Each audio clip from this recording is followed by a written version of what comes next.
Alfred, we're approaching the target. I'll get him to talk. The Joker's goblin, I see. Where is he?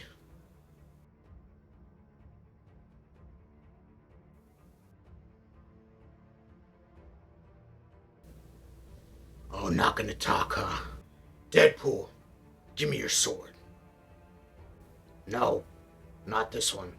Your other sword. Not not this either. Your sword, your other sword. Yes. Now you'll talk. Your cuteness won't save you here.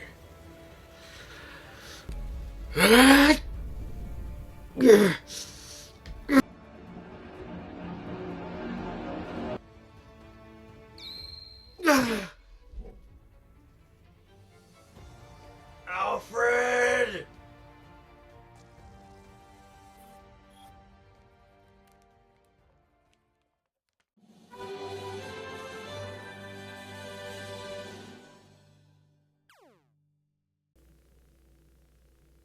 Hey everyone.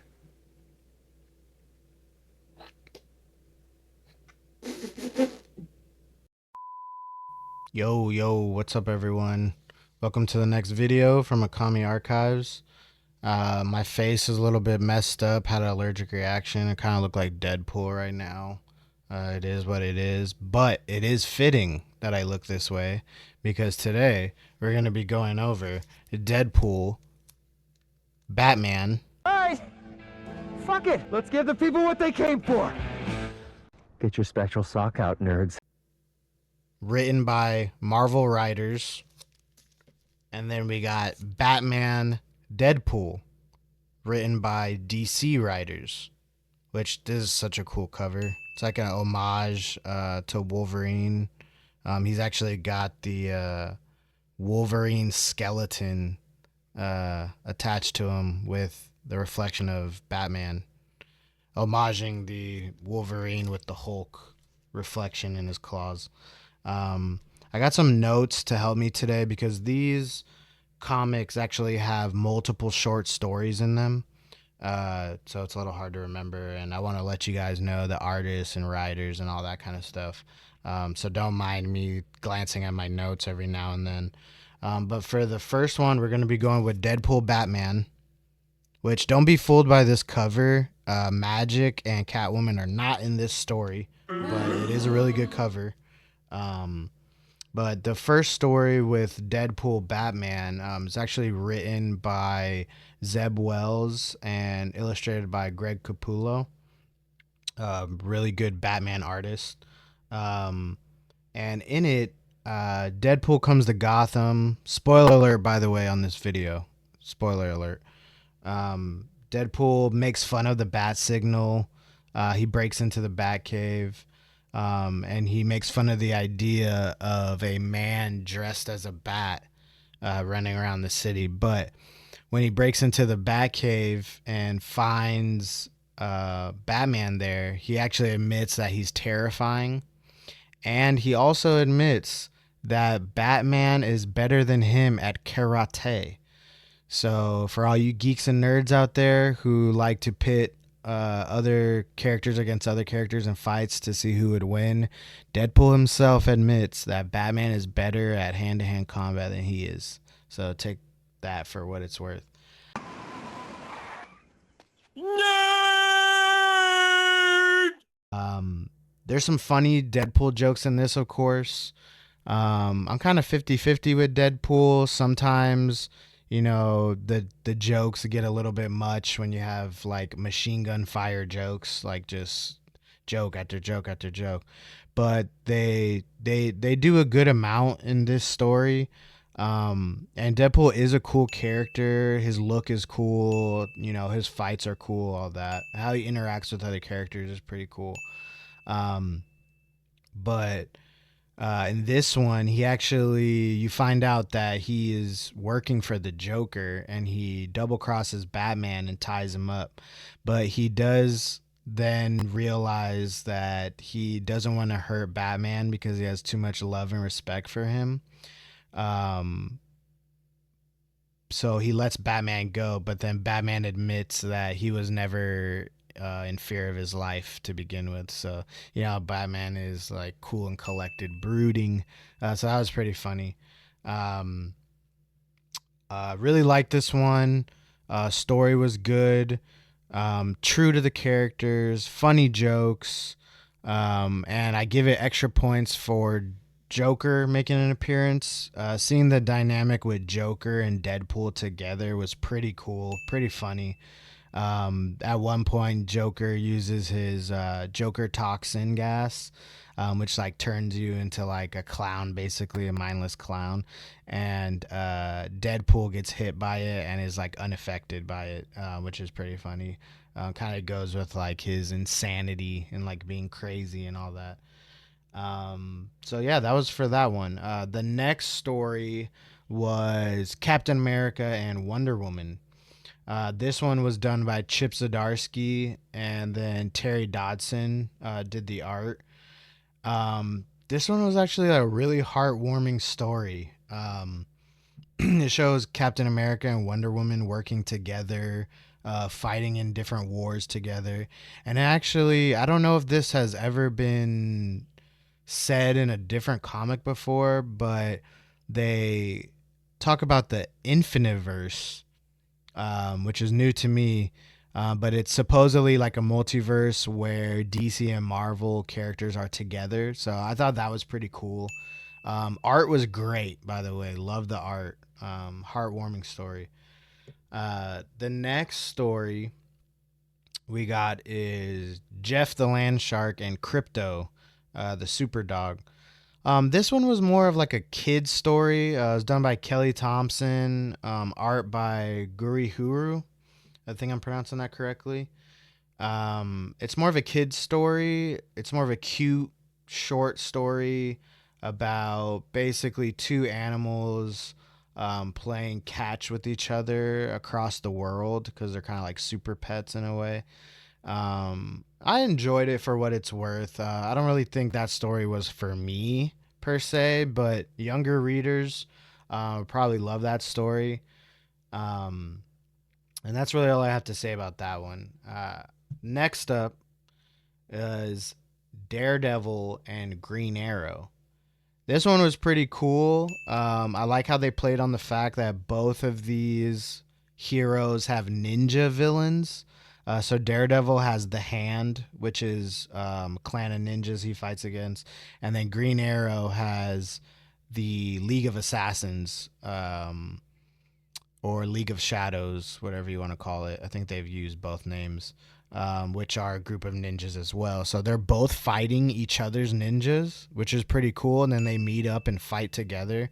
An old school DC villain actually shows up, Count Vertigo, which is this villain that he uses this type of earpiece technology that is able to create, I think it's like sound waves that disorients and makes everyone dizzy around him and makes you sick and all that. And so you actually see that he's a complete counter to Daredevil, because he uses his powers on Daredevil and Daredevil can't do anything. Because Daredevil is, his superpower is his senses. He has super senses because of him being blind and all that. Um, but it's kind of cool because Green Arrow actually defeats him by taking a boxing glove arrow, which is kind of like a gag thing that was done like in the golden age of comics and stuff. He has his boxing glove arrow and he shoots the arrow and hits the piece out of Count Vertigo's ear, and they're able to defeat him that way. But it's kind of funny because the boxing glove he takes is from Fogwell Jim and has Murdoch's name on it. So it's actually his dad's boxing glove because Daredevil's dad was a boxer, who trained at Fogwell Gym. So, it was kind of a cool tie-in, and like they wrapped it up good together, combining two histories of the characters together in a really cool way. Um, so I really like that story. Um, by the way, that was done by Kevin Smith, which I love. Um, and Adam Kerbert was the artist on that one. The next story was Rocket Raccoon and Green Lantern. Now, this one was okay. Um, Rocket gets a Green Lantern ring, and they kind of play it as a gag. He starts doing things with the ring that he kind of shouldn't have been doing. Like he goes on like some heists and he gambles. He tries to gamble the ring and the Guardians of Oa, I believe, which are the Guardians of like the Lanterns. They're like, you're gambling your ring at a poker table. So it's pretty funny. It's kind of just like a gag story. It is cool though. At the end of the story, you see Green Lantern. He actually turns into his parallax form, which is like his evil form, and he has the Infinity Gauntlet, which is just a cool scene to see. Green Lantern with the Infinity Gauntlet. So I really like that one. This next one, which by the way, the Rocket Raccoon Green Lantern was done by Al Ewing, and artist was Dyke Ruan, if I'm saying that correctly. I keep forgetting to say the artist and writer, but the next one was a mashup of Old Man Logan, Wolverine, and Batman from the Dark Knight Returns. This is a Frank Miller story with Alex Sinclair doing the color, but it was written and drawn by Frank Miller. I don't know, man. Frank Miller is a legend, and he's came up with a lot of staple stories in comic books over the years. He was the one who created the Dark Knight Returns storyline. He's done a lot of really good Daredevil. He's done a lot of good things, but now in his kind of his old age, like the art is just not there. The story was like pointless, but you know, it was a little abstract. I'll give it some points for being a little abstract and different, but I just don't know. It wasn't for me. Art really bad. But I do have respect for Frank Miller, and maybe it's time for a little retirement. I don't know, but yeah, this one just wasn't it. I'm sorry. You can see by the art that it's not good. The last little bonus story in this one was called Logo. And this one is actually a character who's a mashup of Logan, Wolverine, and Lobo, which is from DC. He's this bounty hunter, space bounty hunter guy. He's actually going to be in the new Supergirl movie, played by Jason Momoa, which is really cool. But they debuted this mashup character, Logo, in this story, and it was pretty good. It was like a 3-page short. They also mention in this story Super Soldier, which is actually a mashup of Superman and Captain America, back in like the 90s when they did Amalgam Comics, which is when they would take one character from DC, one character from Marvel, mash them up together and create a new character. So they do mention Super Soldier, which was a pretty cool throwback. They also show a new character mashup called, I believe it was called Thanoside, and it's a mashup of Thanos and Darkseid, which that was pretty cool. Considering if you go back in the history, I believe Thanos was made by Marvel in response to DC having Darkseid. So he was kind of like the dark side of Marvel, them kind of copying a little bit. So to see them mashed up together as one character, that was pretty cool. I like that a lot. And that was it for Deadpool Batman. Overall, really liked it. Couple stories in it could have did without, like the Jeff and Crypto and the the Frank Miller, Old Man Logan, Dark Knight Returns thing. Could have went without that. The Rocket Raccoon, Green Lantern. It was kind of funny, but I think the ones that shined in this one was the Deadpool Batman, of course, the Wonder Woman, Captain America, and the Daredevil, Green Arrow. So with that, we will move on to the next one, which is Batman Deadpool. This guy right here. And with all of these, with the Batman Deadpool and the Deadpool Batman, they came out with like a bunch of different covers for these. I'll throw some of them up right now onto the screen.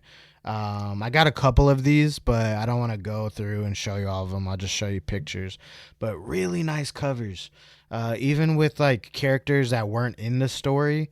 Um, but it's just cool to see the covers with different Marvel and DC characters interacting together on the cover. Thought that was really cool. But yeah, with this one, the Batman Deadpool story. Um, in this one, they show you the return of Dark Claw, which, if you know about the old mashup characters back in the 90s, Dark Claw was probably the most popular one. It is a mashup of Wolverine and Batman. And it's pretty badass. It's probably the coolest mashup character I think I've seen is Dark Claw. Everyone loves him. But they do add him into this story, which I really liked. And they also give us a new mashup of Batman and Deadpool together, which he calls himself Dead Bat, which I don't know why he wouldn't call himself Batpool. But he calls himself Dead Bat, and it's really cool character design. I've seen a lot of people online and like conventions. They've been doing like Batman Deadpool mashup costumes and stuff, and this is kind of like the official one. Um, so it was really cool to see. Really great art. Um, yeah, and so that story was done by Grant Morrison and who's the artist? Dan Mora. Um, so after that one, they had a Constantine and Doctor Strange story. That one was done by James Tinian, Joshua Williamson, and Scott Snyder, with Hayden Sherman as the artist. And this one had really different art, had a really different style to it, almost abstract. I like how they did the paneling of it. It's you got like panels that go into the image. They like affect the image. It's not just boxes with pictures in them. They took their time on the style and the art on this story. Wasn't like the craziest, most you know elaborate story. Um, but you have Doctor Strange and Constantine working together, so it's gonna be magic related. I thought it was really good. You get to see Ghost Rider make an appearance in it and Swamp Thing. Um, and it was just it was a decent story. It was decent. Nothing too crazy, but not very much to say about that one. The next story was Nightwing and X-23. And that one was done by Tom Taylor and Bruno Redondo. And I actually really liked this one.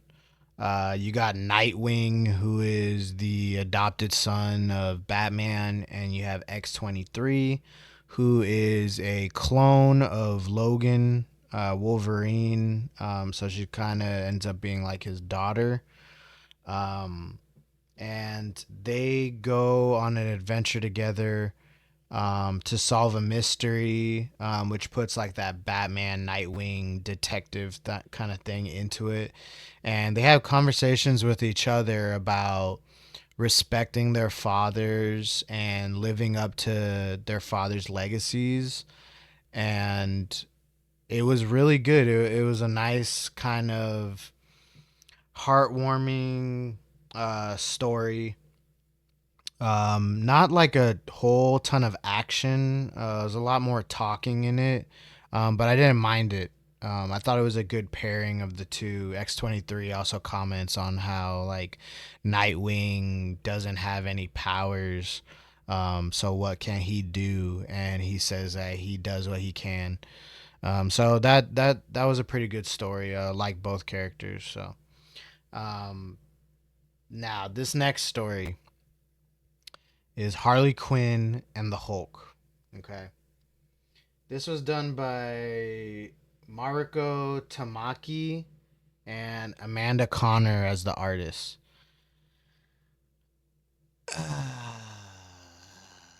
This one I just did not like at all. It's kind of like the Frank Miller vibes to me, as in, what are we doing here? Like, what is the point of this story? It was like a little goofy kind of thing. I mean, it just wasn't for me. It wasn't for me. I'm not that big of a fan of Harley Quinn to begin with. I think she's like way overdone. Um, and I am a fan of Hulk, but they put him into this kind of goofy like hot dog eating contest or something with Harley. There was just no point to it. There was no point. I didn't like it at all. So I'm just gonna go ahead and skip that one. The last story in this one was Miss Marvel and Static Shock. Um, that one was done by G. Willow Wilson and Denise Cowan was the artist. This one was another one that was a miss for me. I'm not into Miss Marvel. I know that's another character that's like Marvel's version of Harley Quinn in the aspect of they like keep trying to push this character on us, and I think she's a cool like team character. She's a cool side character, but as a main character of a story, I'm just not into it. Um, and which kind of sucks because everyone loves, Static Shock. If you grew up watching the Static Shock cartoon on like Kids WB and stuff, then you really like him. And they're doing a comic right now with old Static Shock with Batman Beyond, which is pretty cool. But this one mixed up with Miss Marvel. It was a short story. There wasn't really that much of a point to it. So I kind of give that one I pass on that one as well. Um, so with that, that was both Deadpool Batman and Batman Deadpool. Kind of short reviews, recaps on them. I wanted to kind of say which one I think is like the winner in my eyes, my opinion, wins on this one. I give it to Deadpool Batman. Was the better one, in my opinion. Please leave a comment down below if you've read both of these books and you have a different take on it. I would love to hear it. I'm open to other opinions, as we all should be in this day and age, and love to hear from you. So with that being said, next video, I probably am thinking of doing a personal top covers of 2025 video, where I'm going to take a few of my favorite artists and favorite covers from them of 2025 and kind of show them and showcase it. So that will probably be the next video, and I'm thinking about the video after that will probably be another card unboxing, which I haven't decided yet if I'm going to do Marvel or Star Wars cards, but I got both. So stay tuned for that. If you like this video, if you like the channel, don't forget to leave a like, maybe share it, subscribe if you haven't already, and I will catch you in the next one. As I always do at the end of my videos, I'll leave you with a quote. In the wise words of Gandalf, all we have to decide is what to do with the time that is given to us. Okami Archives logging off. Thanks for watching.